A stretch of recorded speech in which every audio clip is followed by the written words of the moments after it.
Mary had a little lamb. The fourth, we believe that all men are created equal. To the magnificent mosaic that is America. From radio beacon to radio beacon. I have a dream today. Change has come to America. Believe me. Knock, knock. Who's there? It's a figment of your imagination. Randi Rhodes Show. Turn up your mind. Happy Friday, you bastards. Oh, my God. So, obviously, the Democrats are in the final day of their opening arguments.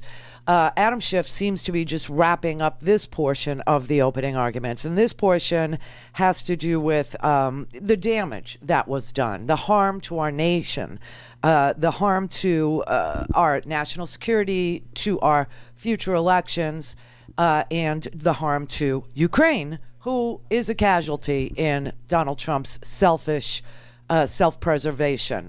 That is really what happened here. So, but last night, I don't know how many people are staying with this. I really don't know. I haven't seen, the combined ratings from each and every outlet that is airing these hearings, this trial. It's a trial live. So I don't know if it's 8 million, 10 million, 30 million, or 4 people. I really have no idea. But I will say that last night I literally wept for my country. I literally cried for America because we're at such a crossroads. We're in so much danger. And what I saw last night was a masterclass in statesmanship. It was a masterclass in law. It was a masterclass on your government and the unbelievable amount of people, both in uniform and not, who work and toil and serve in far-flung places around the world to keep you safe, to keep the United States free, to keep other countries democracies, and to promote democracy, and to promote the rule of law, and to promote truth and honesty and transparency in their governments. To beat back adversaries who would invade their neighbors. It was this whole experience has been a masterclass, a long time in coming. And the reason why we're getting this view is because this is the first time a president has ever been on trial for sacrificing the national security of the United States. And for what? For his own personal benefit, for his own personal favor, a favor that would only benefit him, a favor that turned into extortion of a country at war, an ally at war with an adversary who invaded it in order to cheat and get dirt on an opponent in the upcoming election. That is the long and short of it. And I will tell you that there are tons of senators who had never heard this. No, they never have. You know why? Because just like most people, they're doing their jobs all day. And they're not hanging on the every word of all of the witnesses that were called in front of the House. They didn't watch the Intelligence Committee hearings, and they didn't watch the Judiciary Committee hearings in their entirety. All they did was read newspapers, maybe, and heard about this or that.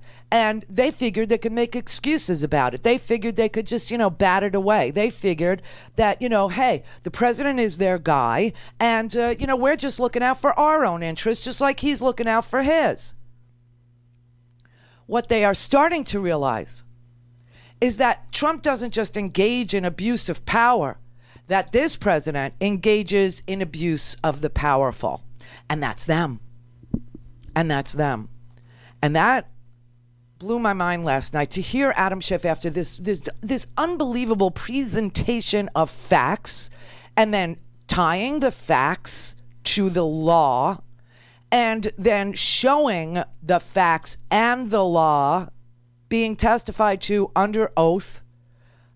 He wrapped up this way. I just, there's so much of what he said. There were 8 minutes that will go down in the annals of history. Adam Schiff's speech last night will be studied in law schools and government classes around the world forever. It's pretty obvious, whether we can say it publicly or we can't say it publicly, we all know what we're dealing here with this president. But does he really need to be removed? And this is why he needs to be removed. Donald Trump chose Rudy Giuliani over his own intelligence agencies. He chose Rudy Giuliani over his own FBI director. He chose Rudy Giuliani over his own national security advisors. When all of them were telling him this Ukraine 2016 stuff is kooky, crazy Russian propaganda, he chose not to believe them. He chose to believe Rudy Giuliani. That makes him dangerous to us, to our country. That was Donald Trump's choice. Now, why would Donald Trump believe a man like Rudy Giuliani over a man like Christopher Wray? Okay? Why would anyone in their right mind believe Rudy Giuliani over Christopher Wray?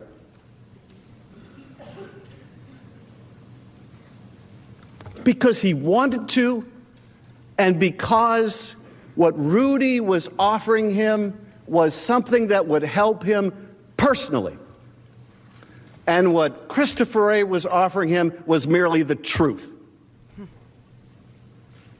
What Christopher Wray was offering him was merely the information he needed to protect his country and its elections. But that's not good enough. What's in it for him? What's in it for Donald Trump? This is why he needs to be removed. Now, you may be asking, how much damage can he really do in the next several months until the election? A lot. A lot of damage. It's stunning. I mean, it's just shocking, and it's just so self-evident. This is how he wrapped up last night. But here, right is supposed to matter. It's what's made us the greatest nation on earth. No constitution can protect us. Right doesn't matter anymore. And you know, you can't trust this president to do what's right for this country. You can trust he will do what's right for Donald Trump. He'll do it now. He's done it before. He'll do it for the next several months. He'll do it in the election if he's allowed to. This is why, if you find him guilty, you must find that he should be removed. Because right matters. Because right matters. And the truth matters. Otherwise, we are lost. Now, you know, I mean, if you really are a patriot, if you really care about America, and you understand America's just an agreement, and that it's an experiment and an agreement and a contract called the Constitution, if you understand that, and you know that the President of the United States doesn't agree. He doesn't agree with the Constitution. He doesn't agree in co-equal branches of government. He doesn't believe in having oversight. He doesn't believe in having checks and balances on his abuse of power. He doesn't believe in the rule of law. He only believes in what will help him. If you understand that Donald Trump didn't think he could win on his own, and that's why he asked Russia if they were listening to hack into Hillary's emails. And if you understand that it did happen hours later, that Russia hacked into those emails. If you understand that after Mueller testified, he saw that no one was going to hold him accountable, and he did it again now with Ukraine. Except Ukraine was in a hot war, an active war. They still are. There are people in trenches right now in Ukraine. People at 13,000 Ukrainians have died. Now, just to give this some context, Ukraine is about the size of Texas. Can you imagine if 13,000 people died in Texas fighting an invasion from Mexico, and the president said, well, you want America, to defend you, but I need a favor, though. I want you to find dirt on Joe Biden and his son. Well, 13,000 Texans were being slaughtered by a Mexican invasion. That is what is going on here. And America cannot survive this if people think that what he's doing is okay or American.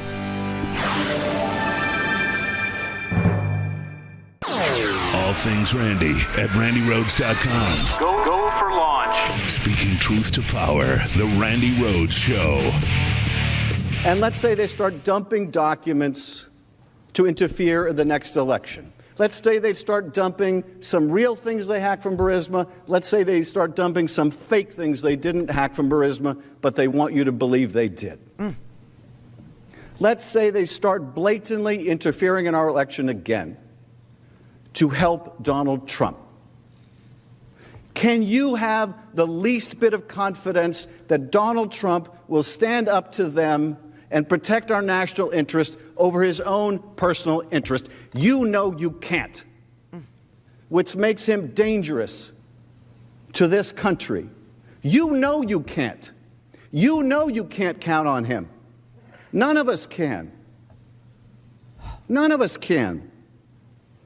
What happens if China got the message?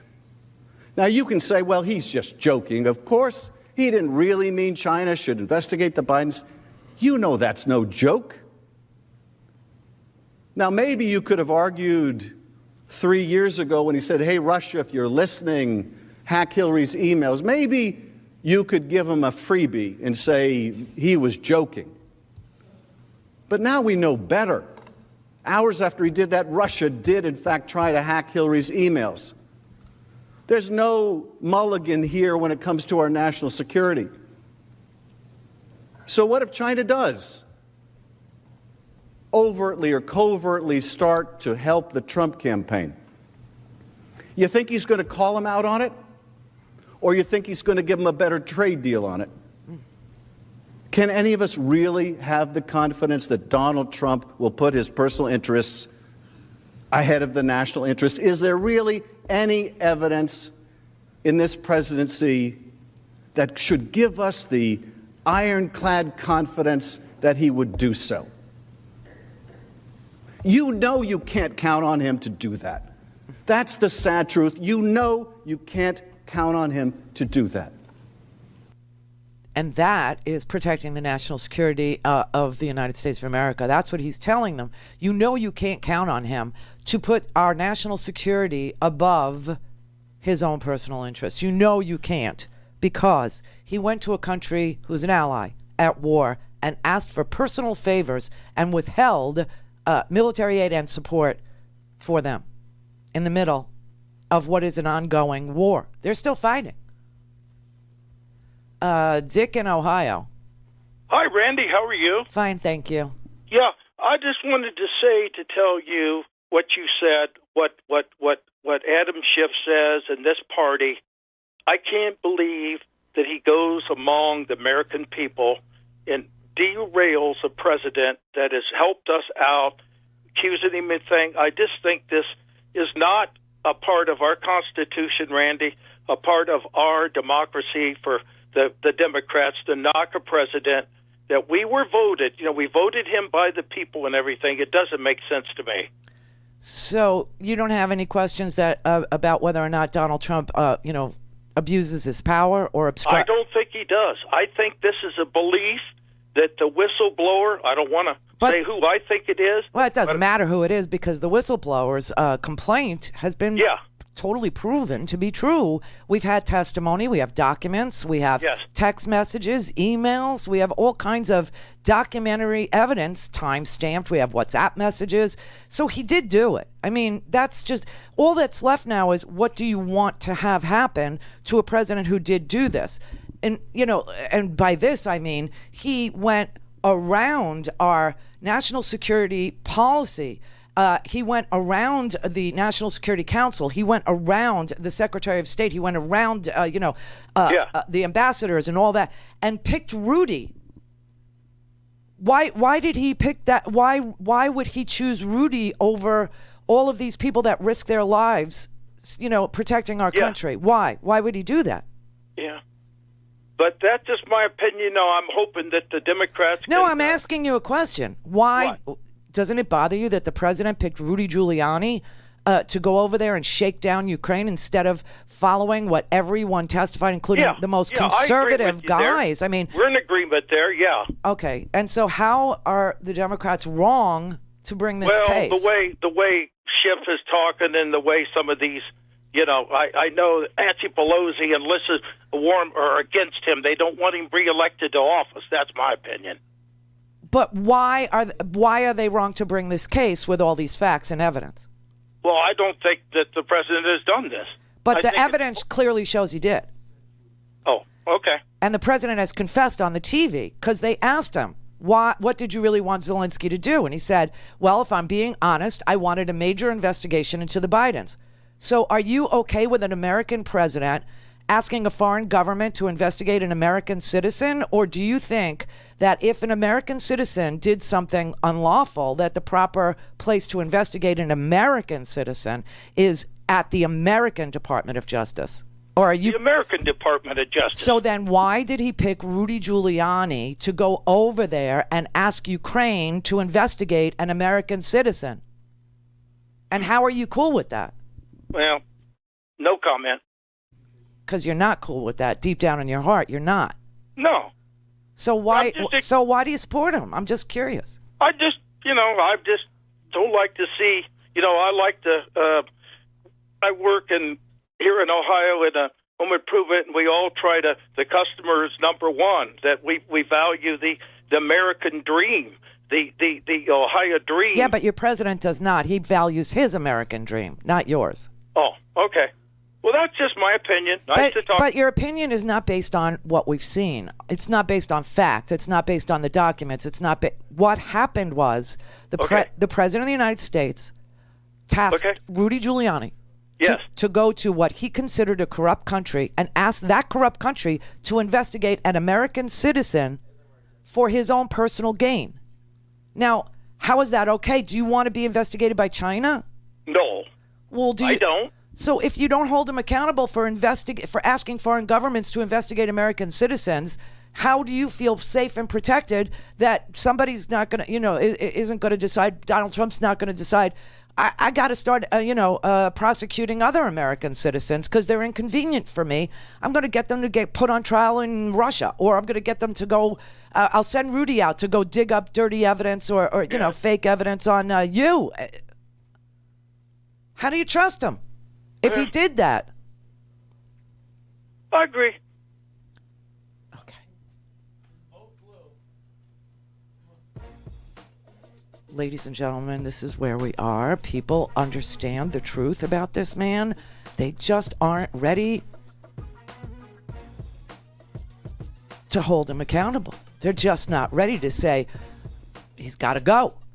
They know he's guilty. Everyone knows he's guilty. In fact, last night, I got to tell you, after Adam Schiff closed, after 2 days of, like I said, this was statesmanship, a masterclass in lawyering, a masterclass in matching facts to the law, bringing in documents, evidence, testimony, everything, multimedia presentation. After all of that, Chris Coons, a Democrat, went on TV and said that if we had a secret ballot in the Senate, 70 Republicans or 70 senators would vote to remove this man.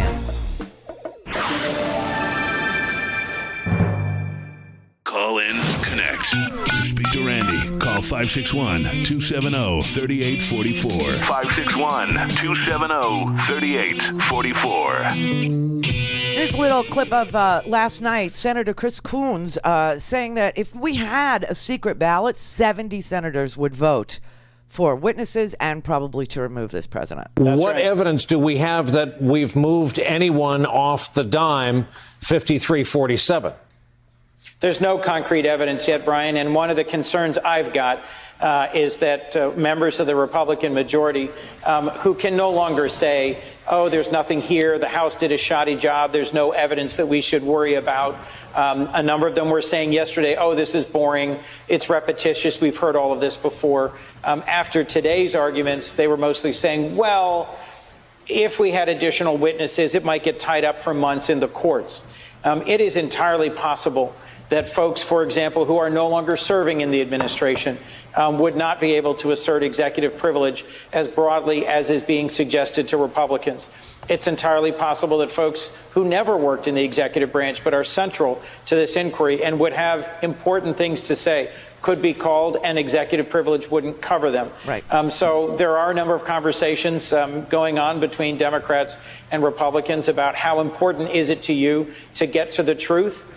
And as Adam Schiff said in his closing tonight, actually, aren't you concerned not just about the damage that President Trump can continue to do in the remainder of this year before the election, but about what it says to history, to future presidents, and to the world if, as a body, the Senate, the Republican majority of the Senate, collectively shrugs and says he may have done something wrong, but it's not that big a deal? Let me close on this one. If the vote for witnesses was secret ballot, what would the tally be?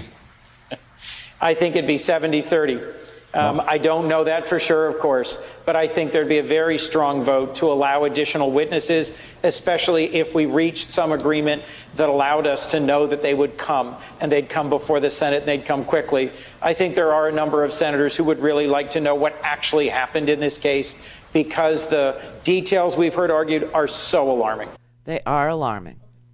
They are alarming. And they've always been alarming. And that the Senate doesn't pay any attention to the alarming quality and quantity of evidence is just, it's sad. And, obviously Mitch McConnell cares about Mitch McConnell, and the president cares about the president. And those are the forces that are at work against the American people. That is the swamp. That is really the danger, is that Mitch McConnell only cares about power, and Donald Trump only cares about power.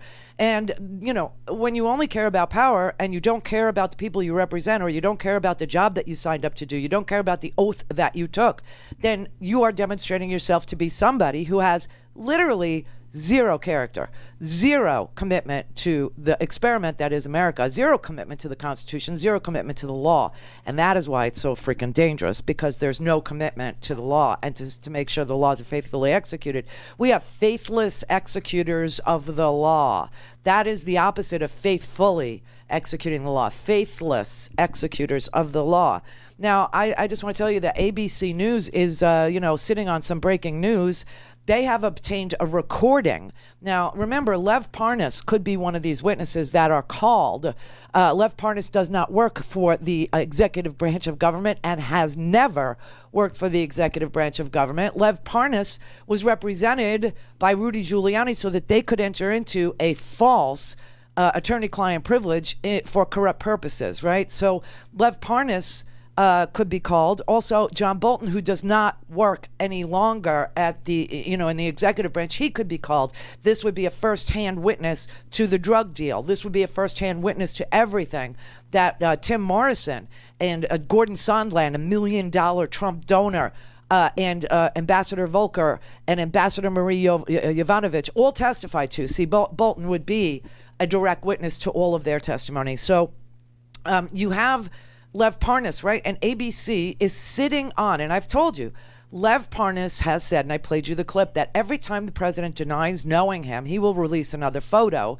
And prior to hearing these sit-downs with Lev Parnas that we saw last week on CNN and MSNBC, right, prior to Anderson and Rachel's interviews with Lev Parnas, there was reporting that said that Lev Parnas had audio and video tapes that were relevant to proving that Donald Trump was abusing his power and shaking down, extorting Ukraine for a personal benefit. Well, ABC has just reviewed one of the tapes that Lev Parnas produced, and this tape goes back to April 30th. April. So this isn't about the perfect phone call in July, on July 25th. This isn't about the day after, on July 26th, when Donald Trump told Sondland in Kiev, he's sitting in a restaurant in Kiev with a guy named David Holmes, and he's screaming on the phone that he only cares about the big stuff. And for him, the big stuff wasn't a war. It wasn't Ukraine's, sovereignty or their anti-corruption effort. No, the big stuff for him was, I want dirt on Biden. I want the investigate. I want an announcement of an investigate. I need the dirt. Right? It has nothing to do with, this goes back to April. So that's April, May, June, July, August, September, 6 months. He's sitting on this aid, and the entire policy team, from the DOD to the NSA to the intelligence agencies to the FBI to everybody, is telling him, release the aid, it's in our national interest to do this. And he's like, no, I want Rudy to tell me that he got the dirt, and then I'll think about it. All right, so on April 30th, at the beginning of all this, there is a recording that ABC now has that was made by Lev Parnas and Igor Fruman himself. And it is Donald Trump on the phone with Igor Fruman and Lev Parnas screaming in April to get rid of Marie Yovanovitch. You on this now, they haven't released the audio, or I'd play it for you, but it's Lev Parnas, Igor Fruman, Rudy Giuliani, and Donald Trump on the phone. And Trump is telling Igor Fruman, quote, "Get rid of her. Get her out tomorrow. I don't care. Get her out tomorrow. Take her out. Okay? Take her out. Do it."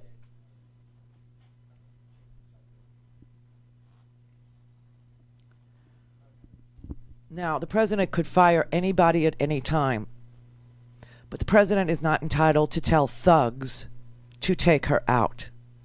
The president, in his perfect phone call, said, quote, "Some things are going to happen to her. She's going to go through some things."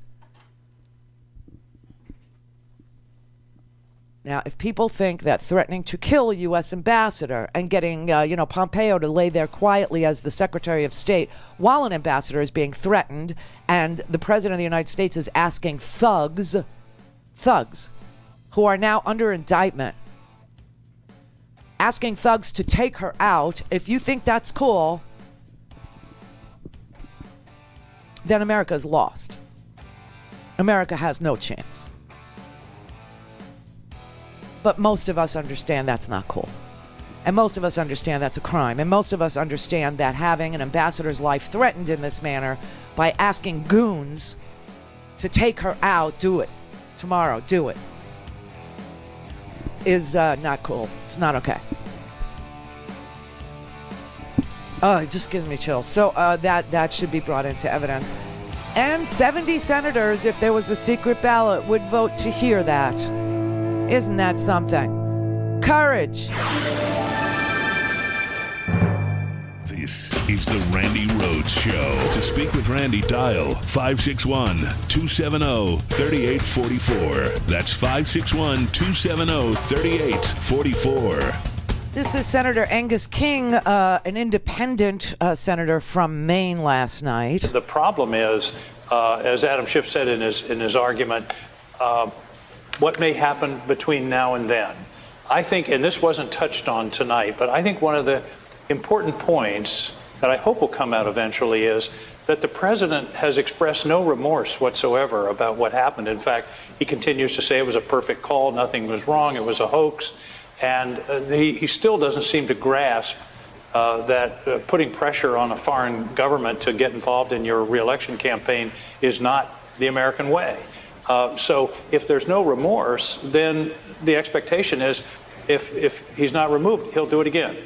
Now, I should say at the very outset, I've been through enough trials to know you shouldn't make any decisions only hearing one side. So I want to hear what the president, what the White House's attorneys say over the next couple of days, and then we'll have a more balanced picture. But I think right now, I've taken a lot of notes. I've got them here in front of me. And at one point tonight, I wrote, just from my heart, this is more serious than I thought.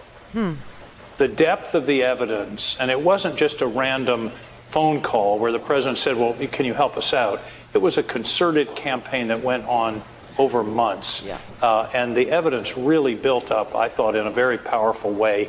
And of course, if we had witnesses and evidence and documents, we could really decide this matter rather definitively.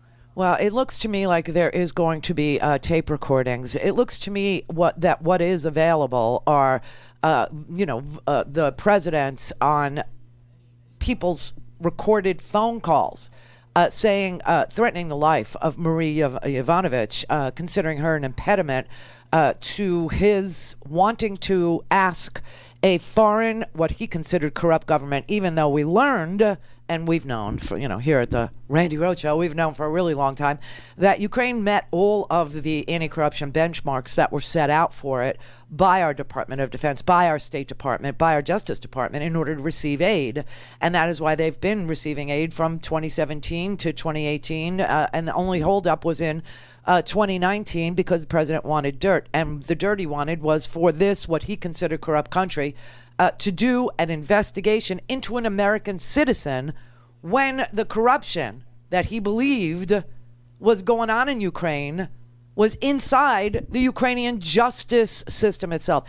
It makes no sense because it is nonsense. That's the thing. And the amount of evidence, the breadth of the evidence, the depth of the evidence, the testimony from Republican, witnesses like Tim Morrison. Tim Morrison is about as right-wing as you can get. Tim Morrison is the guy, the second to John Bolton, who's one of the most hawkish Republicans that have ever come down the pike. I don't think John Bolton has ever seen a building or a country he didn't want to invade or knock down, including the United Nations itself. So these were Republican witnesses that were called by Republicans. Volker was. Sondland was a $1 million donor to Donald Trump. But they lie. The Republicans lie, and they won't stop lying. Now, I just want you to be aware of this little detail. They're in break right now, so I'm not interrupting anything. And when they come back from break, they're going to begin the last portion of the Democrats' opening argument. And the last portion goes to obstruction of Congress, how he stonewalled, and why we don't have new evidence. And what you want to know something, if you're a lawyer, or you know a lawyer, or you live with a lawyer, or you've ever gone to law school or thought about being a lawyer, then you know litigation is all paperwork and research and evidence and a testimony under oath taken. It is documents. It is bank accounts. It's all this stuff. This is this would fall into the area of RICO or white collar crime, and this is all being put together by the House. There's no grand jury here. There's no grand jury. There's no special prosecutor. With Bill Clinton for sex, they had Ken Starr, special prosecutor. Ken Starr was allowed to convene a grand jury, which meant that only Ken Starr's witnesses were called. No lawyers were allowed in the grand jury except the prosecutor, right? Except for Ken Starr. But the House of Representatives could not get A.G. Barr to open up any investigation into this president and these activities. And he wouldn't appoint a special counsel. And he wouldn't allow a grand jury to be seated to hear any of this evidence. And so what you have is the House, who has passed more bills than any previous House. I mean, they have done 450 bills that just, Mitch McConnell won't take up. Everything from gun legislation, safety, to health care, to pharmaceutical, bringing down the cost of to banning big money. They have done an amazing job. All this time that's going on, five committees have been doing this investigation by themselves without the benefit of a special prosecutor, without the benefit of a grand jury. This is a master class in building a case based on evidence that I've never seen before. I've never seen such detailed, amazing work done by Congress members. I mean, it's really pretty stunning. But when the president's lawyers get up, and they will tomorrow on Saturday, and they're doing it because I don't think they want anybody to hear what they're going to say, because they don't have what they call an affirmative defense. They don't have a defense of his behavior because he did it. He asked a foreign government to investigate an American citizen. He did it for his own personal benefit. He broke the law when he did that. And he withheld military aid with no reason, which is a violation of the law, too. And the law that he broke is called the Impoundment Act, okay? Just so you know. But there is also a rule of the bar, okay? The Bar Association. Lawyers have to belong to the bar in order to practice, right? And they have rules. And I believe, I have to look it up, but I think somebody can do it in the audience. Look up the ABA rule, ethical rule 3.3. I think that's the one. 3.3 prohibits an attorney from knowingly lying to a tribunal. I believe the Senate trial qualifies as a tribunal. And if Jay Sekulow gets up there and lies again like he did, he's already lied. He said he lied about the secret basement hearings that never took place. There were no secret basement hearings. There were depositions that were taken outside of the public view so that each witness couldn't listen to the witness before or after and fix their story to comport with what somebody else testified to. So that's why depositions are always taken in private. But the relevant Republicans, people who were on the oversight committees, people who were on the intelligence committees, people who were on the Judiciary Committee, if they were Republicans, they were allowed And they did, and we know because we've gotten the transcripts, to ask questions of any of these witnesses. We also know that the president was invited to bring his lawyers or to testify in front of the House Judiciary Committee, and he declined to do so in writing. Pat Cipollone responded on December 6th that the president did not want to participate.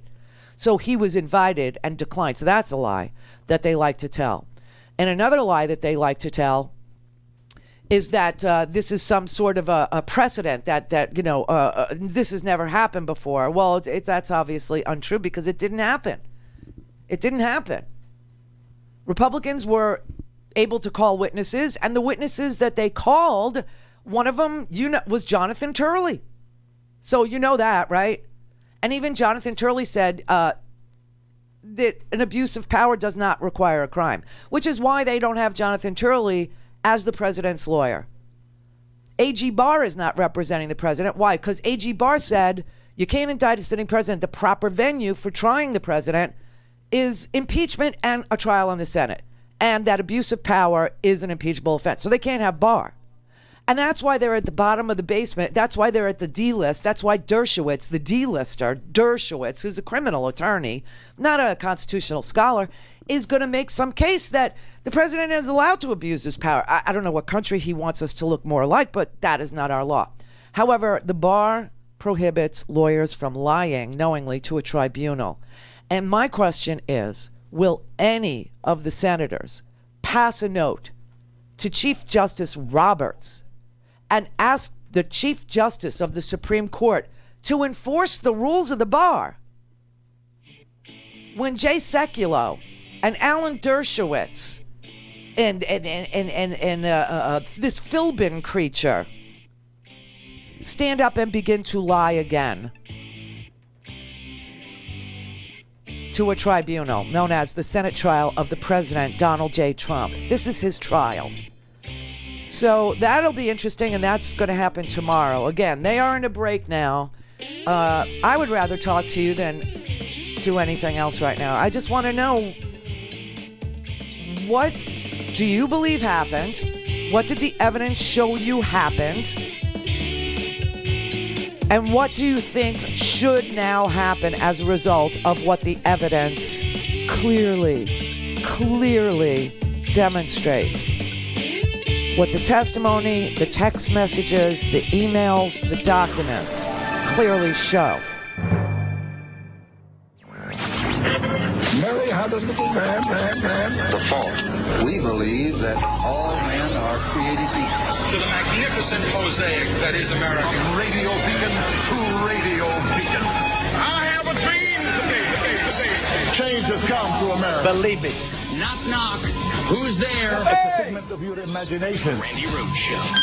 Turn up your mind. Thank God, Putin said, thank God nobody is accusing us anymore of interfering in U.S. elections. Now they're accusing Ukraine. Thank God, Putin says. Well, you got to give Donald Trump credit for this.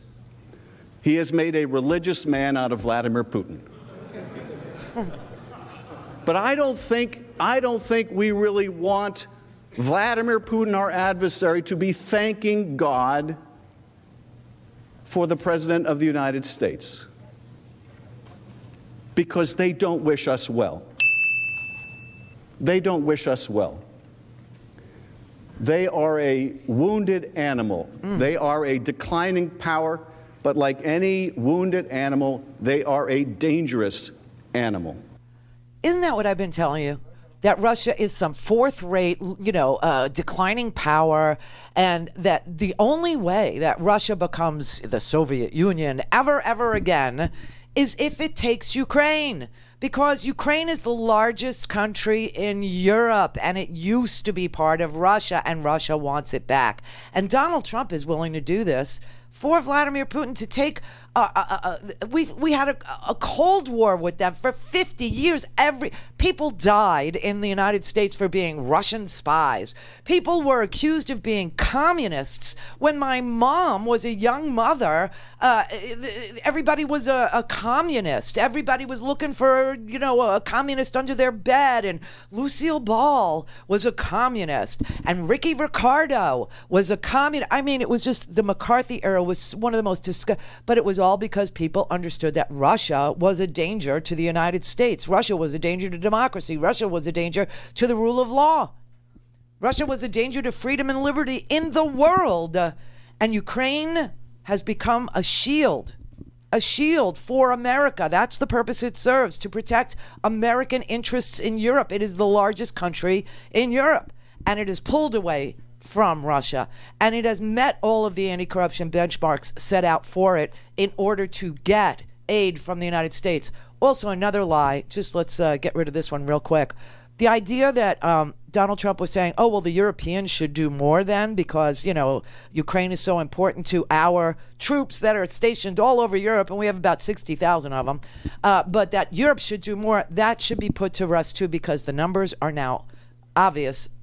They were presented to you 18 different ways on slides and testimony and documents. The European Union gives $15 billion to Ukraine for its self-preservation, for a whole bunch of its needs. The United States gave $15 billion from the EU, $3. Donald Trump said, well, I held it up because I wanted them to do more. So that brings me, now that you know all of the facts, and you should know them by now, that when Donald Trump's lawyers get up there tomorrow and they begin to lie about all of these things, I want you to know that some senator, and I don't, it would be great if it was like a Republican, like Lamar Alexander, somebody who believes in the institution of the Senate, somebody who believes in the sanctity of the Senate, a Mike Enzi, someone who's retiring. It would be great if they passed a note to John Roberts and said that a lawyer shall not knowingly make a false statement of fact or law to a tribunal or fail to correct a false statement of material fact or law previously made to the tribunal by the lawyer. You know what all those fancy words mean in the ABA Code of Ethics 3.3? I did look it up and I printed it out and it's right freaking here. You know what that means? It means you're not allowed to lie to a tribunal. You can't present something you know is false. And you can't even allow any witness, any of your witnesses, to knowingly lie. This is why lawyers don't ask if you did it. Because if you say you did, but you want them to defend you, they can't. Because they can't knowingly put you on the stand to defend yourself if they know you did it. Rick in Los Angeles. Hey, how's it going, Randy? Good. Yeah, I'm looking at the ABA rule where basically attorneys cannot knowingly suborn perjury or make false statements to a tribunal. I just want to say it's just one page, everybody. It's just one page. It's Rule 3.3. Yeah. It's called Candor Toward the Tribunal. Right. And it says a lawyer cannot knowingly lie about fact or law to the tribunal. Right, and let's nail down what tribunal is. It's defined in Rule 1.0, subsection M, as a court, an arbitrator in a binding arbitration proceeding, or a legislative body, administrative agency, or other body acting in okay, you don't have to go past legislative body, okay, because that encompasses right. Adjudicative capacity. It's an impeachment trial. So right. Yeah, it's exactly that. Then it's covered. It's exactly that. Yes. Clearly. Right. Yeah. Now, you said earlier before you went on break that, and you've been discussing it more recently. What if one of the senators passes a note to the Chief Justice saying, "Hey, this guy's violating Rule, 3.3." Let's assume it does happen. I don't know that it's going to happen, but Roberts, I think, views his role pretty much as being like a timekeeper. The the old balls and strikes, thing that he talked about. Well, we don't know that because, to tell you the truth, this is opening statements, and there's been no reason for him to insert himself, so we don't know what he will or won't do. Well, I mean, he is a loyal Republican, Randy. I understand, but he's also a judge, and if he gets a note that says that you are allowing a lawyer to lie to the tribunal and does nothing about it, he could actually, be impeached too for failure to do his duty. Well, yeah. Good luck. Here's what I think would happen. Yeah. Here's what I imagine would happen. I think that he would make a ruling. And that he might admonish Jay Sekulow and tell him, you are lying to the tribunal. This is prohibited behavior. And Jay Sekulow might say, I'll take it under advisement or something along those lines. And then just proceed. Or he will make a ruling and some idiot like, Lindsey Graham will appeal the ruling of the bench and it would go to a vote. Yeah, it'll be 53-47 to overturn the ruling. Right. But at least America would get to know that a complaint was filed with the court saying that the lawyers were lying to the tribunal and the American people. Yeah, I mean, I'd like it if it were to happen, but I don't know if you try cases. I know you're a lawyer, but I don't know if you try cases. Yeah. But you need it in the record. You do. You need it in the record for the appeal, and the appeal would obviously be at the Supreme Court. So I think that he would have to keep the record pristine.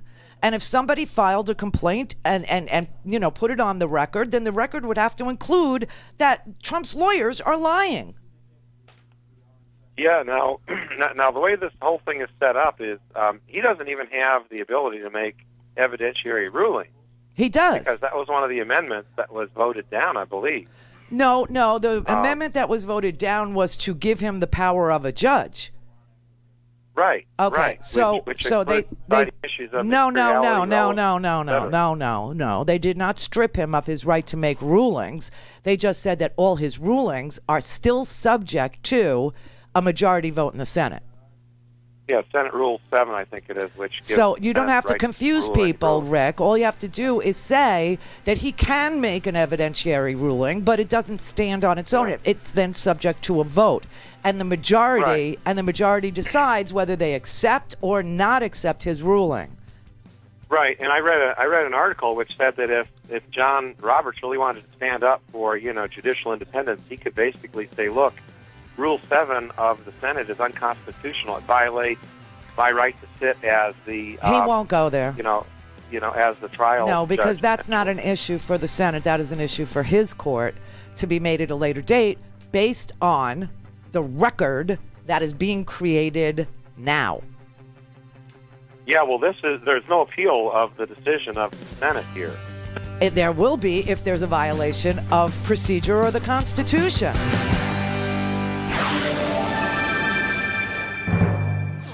All things Randy at RandyRhodes.com. Go for launch. Speaking truth to power, the Randi Rhodes Show. All right, George in Ohio. Hello. Yeah, I'm a Franklin County prosecutor, Columbus, Ohio. Okay. And I'd like to tell you what they got on Trump. They don't got nothing. I couldn't go to the judge and tell them what they got. What do they got? I've been a prosecutor for 22 years now. Okay, so tell me what is it that they're trying to impeach him. It'll never happen because the judge would have laughed me out of court. Are you kidding? And I won a lot of cases and got prosecution. But what they got? What kind of law? What kind of law? What kind of law? Criminal law. Criminal law. Criminal law. Uh-huh. Criminal law. I go in businesses, and if they're doing something illegal, I get them. Yeah, and so you don't think there's any evidence in this case at all? There's no evidence at all. Okay, so what about the phone calls and the text messages? I'm right under Ron O'Brien in Columbus, Ohio, and he I talked to Ron O'Brien and me and him, and he said there's no way I could take that to court. Okay, well, good luck with that position because it's in court. But Toledo just said Toledo is 86% Donald Trump. Columbus, Ohio, on my street, and I'm looking down the street, and we got Trump signs in every one of the yards. So basically what you're saying is if he's popular, he can't break the law. No, you can't. What they broke the law on? Yeah, they broke the law. The former presidents did the same thing. Well, they did break the law. You know, I mean, the GAO, the Government Accountability Office, found that he violated the law by withholding this aid without a reason. So there you have a broken law. So that's number one. Number two, may I please? Order in the court. Yep. Order in the court. Yeah, but. May I? Yeah. Okay. So the law was broken. The Impoundment Act was broken. That's number one. So you have a law. Number two, abuse of power by a president is not a statutory crime, and yet it is judiciable, right? The president can be removed for doing that. But you couldn't have no evidence. You don't got no evidence. What do you mean I don't got no evidence? You're a prosecutor. You speak like this in court? You stand up and say, Your Honor, you got no evidence? You don't got no evidence. I don't have text messages. I don't have surveillance of Maria Yovanovitch. I don't have testimony under oath by people at the National Security Council. I don't have Department of Defense witnesses. I don't have witnesses that were on the call. I don't have any of that. What world do you live in? You don't got nothing like that. I got all of that. Nothing like that. I got all of it. You don't got nothing. Okay, you're a liar. You're not a prosecutor. Okay, we have everything. It's all been admitted into evidence. It was 3 days in July. The 24th, the 25th, and the 26th reveal a lot about President Trump's effort to solicit help from a foreign country in assisting his own reelection. On the 24th, Special Counsel Mueller testifies that Russia interfered in our 2016 election to assist the Trump campaign, which knew about the interference, welcomed it, and utilized it. That's the 24th. The 25th is the day of the call, when President Trump, believing he had escaped accountability for Russian meddling in the first election and his welcoming of it, asked the Ukrainian president to help him undermine the special counsel's conclusion and help him smear a political opponent, former Vice President Biden. And then the third day in a row in July, President Trump sought to ensure that Ukraine had received his request and understood it and would take the necessary steps to announce the investigations that he wanted. 3 days in July. In many ways, those 3 days in July tell so much of this story. This course of conduct alone should astound all of us who value the sanctity of our elections and who understand that the vast powers of the presidency are reserved only for actions which benefit the country as a whole, rather than the political fortunes of any one individual. President Trump's effort to use an official head of state phone call to solicit the announcement of investigations helpful to his reelection is not only conduct unbecoming a president, but it is conduct of one who believes that the powers of his high office are political tools to be wielded against his opponents. Okay, so now how do we know this? How do we know any of this? Well, because Mueller testified in public on the 24th. We know what happened on the 25th because a memo was released of the call. And in that call, Donald Trump asks a foreign government to look into the Bidens, to investigate the Bidens. And he also says, CrowdStrike, the server, you have it. We've been through a lot and we know you have it. So we want you to say that you will do an investigation because we think CrowdStrike is a Ukrainian company, but it's in California.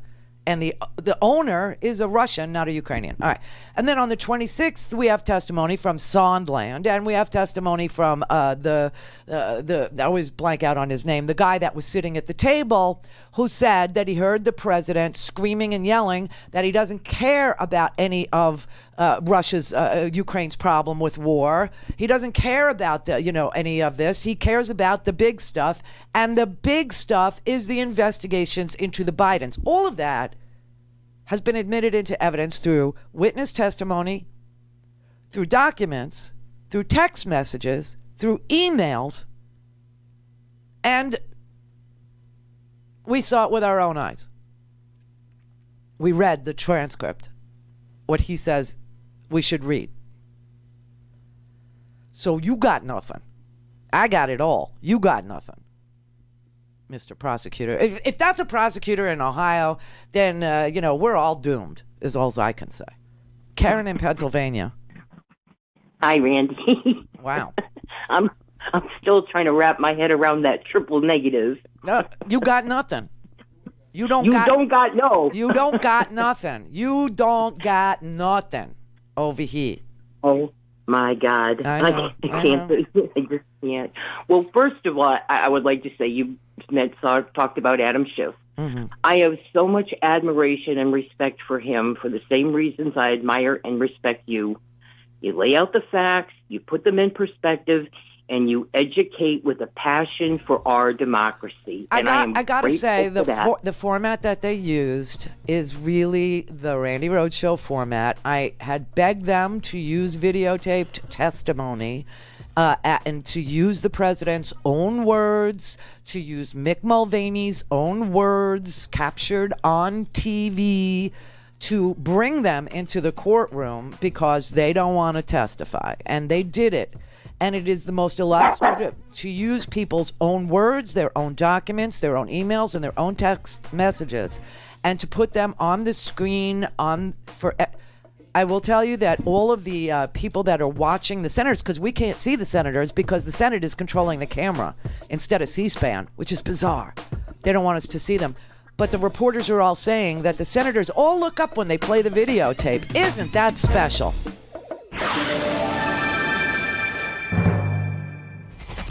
Fatality. Call in, connect. To speak to Randi, call 561-270-3844. 561-270-3844. And, Mr. Prosecutor, you don't got nothing. I just want to show you that this is a RICO Act. If you're a criminal prosecutor, which I somehow doubt, then you know that this is a racketeer, influenced, corrupt organization that is posing as the Trump administration, because not only was Mike Pompeo unwilling to defend or even, not allow for the threatening of one of his own ambassadors, Marie Yovanovitch, right? He wasn't even, concerned that there were text messages going back and forth saying, we're watching her. She hasn't left the embassy. She's leaving her house. The door is unlocked. The computer is off. I mean, he won't. It's amazing. Her life is literally being threatened by these goons, these thugs, Parnas and Fruman. And Pompeo refuses to do anything to protect his own ambassador, which is just bizarre, which we have. But we also have Mike Pence. Yes, Mike Pence, who knows the entire plot, who knows the whole thing. Secretary Pompeo wasn't the only senior official who knew. Vice President Pence knew as well. Oh. Sondland raised the issue to Vice President Pence during a meeting to prepare for the Warsaw trip. At some point late in the meeting, Sondland said, quote, "It appears that everything is stalled until this statement gets made." What Sondland was referring to, of course, was the military aid in the White House meeting. Ambassador Sondland testified about Vice President Pence's reaction. Now, I want to go back to that conversation that you had with Vice President Pence right before that meeting in Warsaw. Whoops. And you indicated that you said to him that you were concerned that the delay in the aid was tied to the issue of investigations. Is that right? I don't know exactly what I said to him. This was a briefing attended by many people, and I was invited at the very last minute. I wasn't scheduled to be there. But I think I spoke up at some point late in the meeting and said, it looks like everything is being held up until these statements get made, and that's my, personal belief.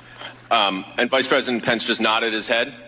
I don't recall any exchange or where he asked me any questions. I think it was sort of a duly noted. Well, he didn't say, Gordon, what are you talking about? No, he did not. He didn't say, what investigations? He did not. Like Secretary Pompeo, Vice President Pence wasn't surprised, nor did he ask what Sondland meant, because they all knew. You got nothing, huh? We got testimony out the yin, okay? Out the yin. And Pence is told to cancel his trip to the inaugural. And he knows exactly why. And then Pence is dispatched to Poland. And the talking points he is sent with is to tell Zelensky in Poland, a meeting the president was supposed to go to, that the aid was not coming. Later in August, you told Secretary Pompeo that President Zelensky would be prepared to tell President Trump that his new justice officials would be able to announce matters of interest to the president, which could break the logjam. When you say matters of interest to the president, you mean the investigations that President Trump wanted. Is that right? Correct. And that involved 2016 and Burisma or the Bidens. 2016 and Burisma. Oh, God. And when you're talking here about breaking the logjam, you're talking about the logjam over the security assistance, correct? I was talking logjam generically because nothing was moving. But that included the security assistance, did it not? Correct. Correct. And based on the context of that email, this was not the first time you had discussed these investigations with Secretary Pompeo, was it? No. Ow. He was aware of the connections that you were making between the investigations and the White House meeting and security assistance? Yes. Oh! So let's break that down for a minute. A meeting between two presidents is a big deal. Mm-hmm. A poll aside is a big deal. These are highly choreographed events. Secretary Pompeo didn't ask any questions and didn't show any surprise or confusion in response to the email. Instead, he immediately endorsed the idea. That's sworn testimony. I don't know why you think we don't got it, but we got it. Here's some more.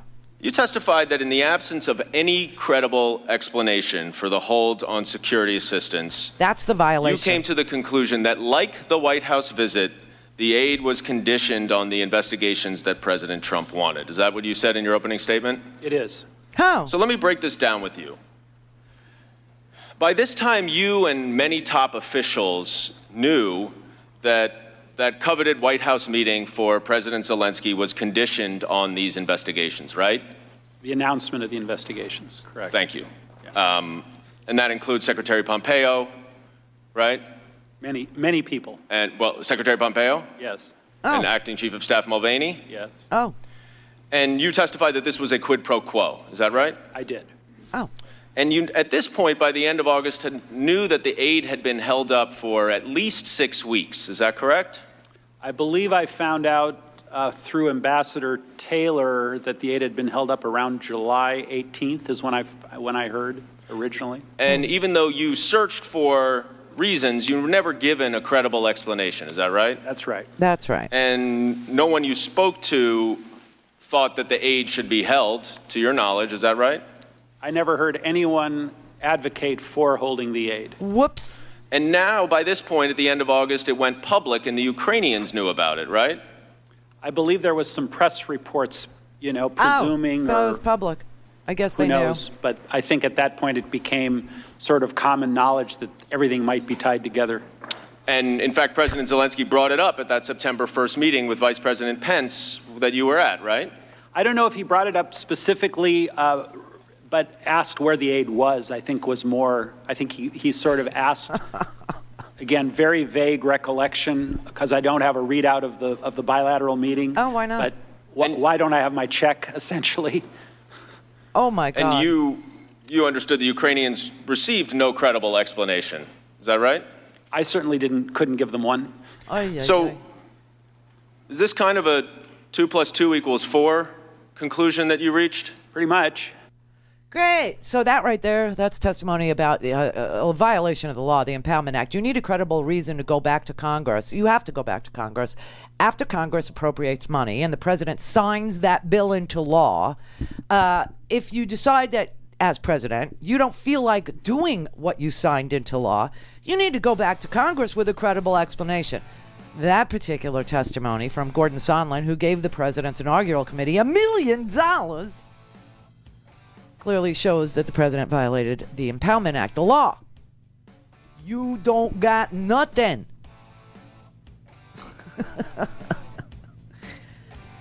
There's going to be some stragglers among us. There just are. There are going to be people like the first guy from Ohio.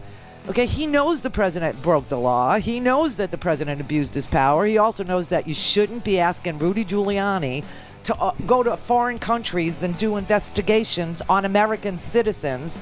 He knew that the proper place to investigate an American citizen was here in the United States, within our own justice. But he doesn't care. Then you got the lying sack of crap. I'm a prosecutor and you don't got nothing. Yeah, well, straggler.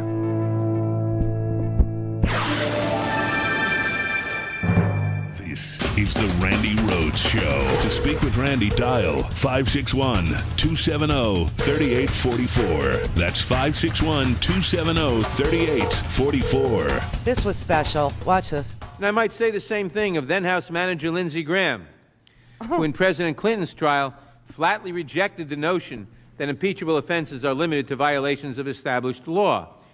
Here is what he said. I love this. What's a high crime? How about if an important person hurts somebody of low means? It's not very scholarly. No. But I think it's the truth. I think that's what they meant by high crimes. Doesn't even have to be a crime. It's just when you start using your office and you're acting in a way that hurts people, you've committed a high crime. The hypocrisy is endless, isn't it? He was saying that Bill Clinton needs to be removed because he hurt somebody of lesser means. He hurt Monica Lewinsky. He hurt her. And that's why Bill Clinton had to be removed. And now you've got an audio recording that's about to come out that says it's got the president's voice on it, saying about our ambassador after 33 years of service to this country in the Foreign Service. They've got the president on the phone. Instead of just firing this woman, instead of just saying, I don't like her, she's lost my confidence, I would like to recall her and tell her to come back to the United States. Oh no, Donald Trump has to threaten her freaking life. And now there's tape. Quote, get rid of her. Get her out tomorrow. I don't care. Get her out tomorrow. Take her out. Okay? Do it. To Lev Parnas and Igor Fruman. I think that's a person who is hurting somebody. Lindsay is all I'm saying. All right, Susan in California. Hi, Randy. First of all, I would like to say, and this is not a slam on Mr. Rogers, but in that clip, Lindsey Graham sounded more like Mr. Rogers versus the fire and brimstone of today. He did have a sort of congenial Southern accent then. Yeah. Anyway, bless his heart. Yeah, that's the universal you, isn't it? Anyway, the real reason I called was being in California. Of course, I'm from a blue state, and I often feel that contacting my representatives not falls on deaf ears, but it doesn't have the same impact, right, as if I was a Democrat in a red state, right. But I'm half an hour behind the program, so I just was hearing about you talking about the Republican lawyers lying to the tribunal. Yes. And so what occurs to me is this is one occasion where we Democrats can contact our Democratic senators and urge them to hold Roberts accountable for holding the Republican lawyers accountable. Yeah, I mean, they are going to lie. And I would hope that somebody stood up and said that the lawyer is lying and it is a violation of their oath, their ethical duties to be candid with the tribunal, that they're presenting false facts and they know that these are false facts and they're failing to correct it, and let Roberts make some sort of a ruling. And of course the Senate will then vote on it, but a record will have been created. So that's worthwhile. The other thing I really want to say to people who are in blue states, like people in California, is the 7 Republican senators who show the most character and the most integrity are somebody that you should call. Those are the senators you should focus your efforts on. Calling Lamar Alexander's office in Tennessee. Okay, Lamar Alexander is retiring. Calling Mike Enzi. He's retiring. Wyoming. Calling the North Carolina Senator, Tom Tillis, who is definitely in trouble in his reelection and is on the ballot. Calling Susan Collins' office. Calling Lisa Murkowski from Alaska's office. These are worthwhile calls to make. As a Democrat in a Democratic state, I can do that. Oh, yes, of course. Oh, see, I thought I had to go through my own representative. No, you're an American, and they represent, the American people. They have, they are elected by their states, but they, their vote is, something that you can weigh in on. There's no law that says you can't weigh in on somebody out of state. I just never thought they would care. Oh, of course they care. When their phones light up and the American people are dialing like crazy and almost every call is against their position, it scares the bejesus. That's one of the dirty little secrets. Scares them to death. Good to know. Yeah, so do it. Brother David. Sister from another Mr. Proud Black Woman. I, too, have been taking notes. 1, I love you always and always will. Thank you. Everything you've said today. Ding, ding, ding, ding, ding. 2, chat room, tell everyone you know who doesn't listen, preferably if they're Republicans, to listen and go to randyrhodes.com. Can I just say this? Can I just give a shout out to Dick in Ohio, the first Ohio caller? He called back. He says he's a fan. He'd like to participate in the show again. See? And he is totally welcome to do so. And he said he respects what I'm doing, and that's all I need. My point entirely, dear heart. Gorgeous girdles for everyone, not for just a few. Thank you. Oh, yeah. Bob in California. Hi, Randy. Hello. On getting the Republicans to vote for testimony, if they want to subpoena Hunter Biden, I say let them. Yeah. Wouldn't it backfire spectacularly in their face because there's no there? Yes. And first of all, let's just point out, it's a bluff. Why? How do we know it's a bluff that they really wanted to subpoena Hunter Biden? Because they have the votes. And they didn't do it. It's just, this is something that they're floating out for public consumption for, people who are less than, willing to read a newspaper or whatever, okay? They have the votes. They have always had the votes. And if they wanted to vote the other day to call Hunter Biden, why, they have 53 votes. They could have done it. They never have, and they never will.